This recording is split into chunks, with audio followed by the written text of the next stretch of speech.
We have power again. So we're back.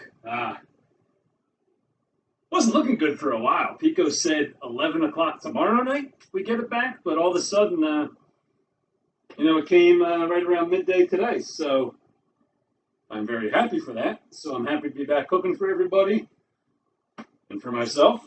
So tonight we're doing another chicken cutlet based meal. We're doing chicken saltimbocca, which I believe the translation is like, I think Saltimbocca means like jump into your mouth, like it's supposed to mean.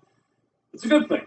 So it's chicken cutlet with prosciutto and sage. So you start it off in the pan. I got the cast iron skillet for this one because we're going to finish it in the oven. And we're also going to add a little bit of butter, a little bit of white wine, a little bit of that chicken stock that I made a couple weeks ago that's been in the freezer. So I'll show you how I prep one, and then I'll be back to show you when it's time to put them all into the skillet for the fry. So to start, I got 4 cutlets. This is probably, they're not too big. They're probably around 3 ounces a piece. Seasoned with salt and pepper on both sides.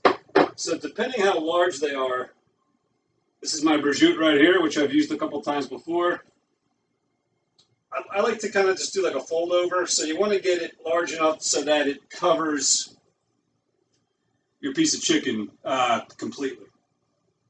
And then I got some sage, which is a fresh herb. So I'm going to do, I think, 2 of these per cutlet.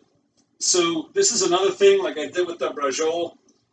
I'm going to keep it secured with toothpicks, because when I start the fry, I'm going to put it sage and prosciutto side down, and I just want everything to stay together. So this is another thing where you're going to be wanting to count your toothpicks. So I start it underneath at the bottom and then bring it back up. And I'll show you when I'm done what I mean.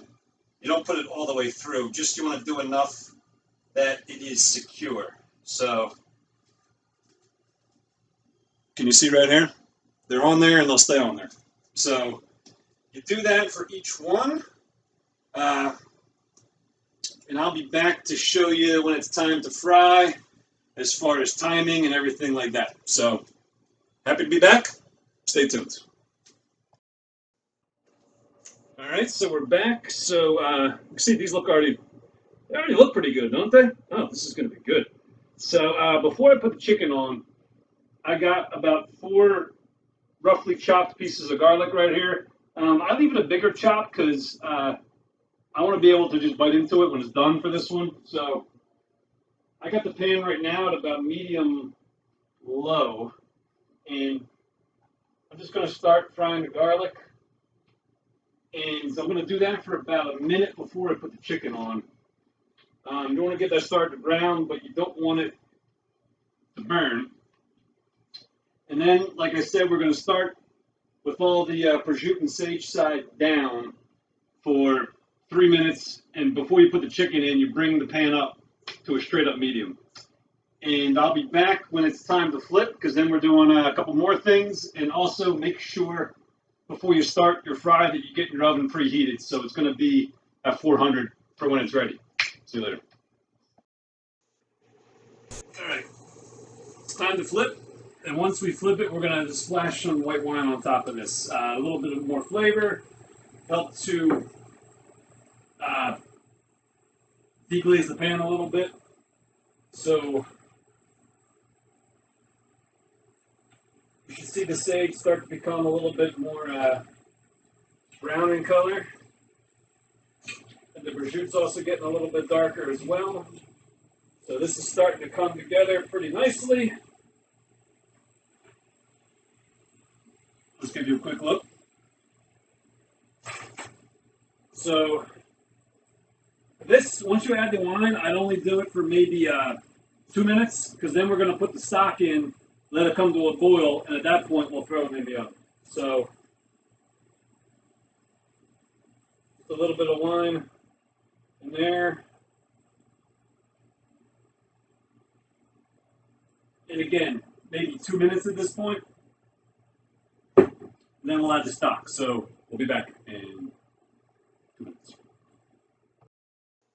All right. Alright, so I got about half a cup of my homemade chicken stock from a while back that I threw in the freezer.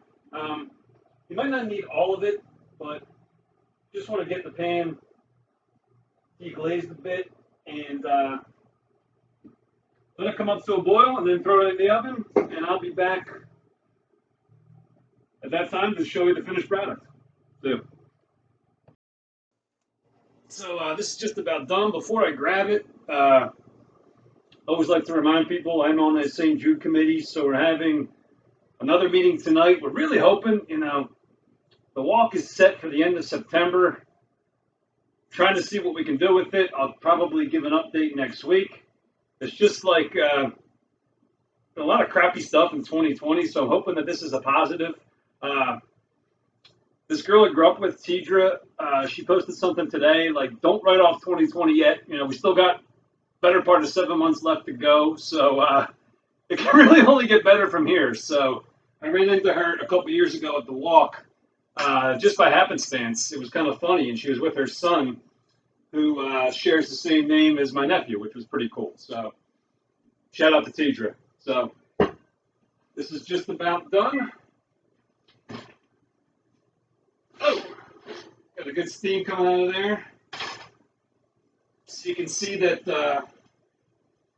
this is cooked down pretty good.